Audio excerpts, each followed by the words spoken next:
Hello. ഇതെനിക്ക് പെട്ടെന്ന് വന്ന് പറയണമെന്ന് തോന്നി കേട്ടോ. പറഞ്ഞില്ലെങ്കിൽ എനിക്ക് സമാധാനം വരില്ല. നമ്മൾ പല മൂവീസും നല്ല റിവ്യൂസും കണ്ടിട്ടായിരിക്കുമല്ലേ പോകുന്നത്. നമ്മൾ അത് എങ്ങനെയുണ്ടെന്ന് ഇൻസ്റ്റയിലൊക്കെ നോക്കിയിട്ട് നല്ല റിവ്യൂസ്. അപ്പോൾ ഭയങ്കര ഹൈപ്പ് തന്ന ഒരു റിവ്യൂ മൂവിക്കാണ് ഞാൻ ഇന്നലെ പോയത്. ദൃശ്യം 3 കാണാനാണ് പോയത്. ഇൻസ്റ്റ തുറന്നാലും എവിടെ തുറന്നാലും നല്ല പോസിറ്റീവ് റിവ്യൂസ്. അപ്പം ഇത്തിരി എക്സ്പെക്റ്റേഷനിലൂടെയാണ് പോയത് കേട്ടോ. എന്നും പറഞ്ഞ് ആ മൂവി ഒട്ടും കൊള്ളൂല എന്നല്ല ഞാൻ പറയുന്നത്.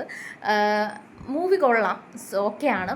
പിന്നെ മോഹൻലാൽ സാറിൻ്റെ ആക്ടിങ് സൂപ്പർ. അതൊന്നും നമുക്കൊന്നും പറയില്ല, സാറിൻ്റെ ആക്ടിങ് അങ്ങനെയാണല്ലോ. അപ്പോൾ ഞാൻ പറയാൻ വന്നത് വേറെ ഒന്നുമല്ല. നമ്മൾ ആക്ച്വലി ആ സിനിമയിൽ 30 മിനിറ്റ്സ് ക്ലൈമാക്സ് മാത്രമേ കൊള്ളാള്ളൂ, ബാക്കിയൊക്കെ ലാഗാണ്.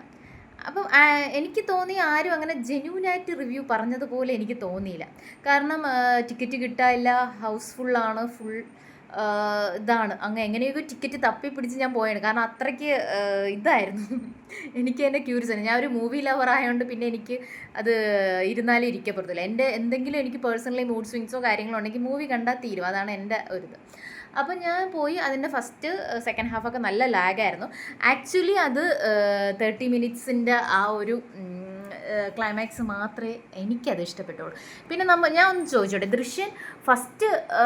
ദൃശ്യം ഓക്കെ, സൂപ്പർ ഗുഡ് എന്ന് വേണമെങ്കിൽ പറയാം. ദൃശ്യം 2 ദൃശ്യം 3 ഒക്കെ വേണമായിരുന്നോ എന്ന് ഞാൻ ചിന്തിക്കുന്നുണ്ട് കേട്ടോ. അതിൻ്റെ ആവശ്യമുണ്ട്. ഇനി ദൃശ്യം 4 വരുമോ എന്നും ഡൗട്ടുണ്ട്.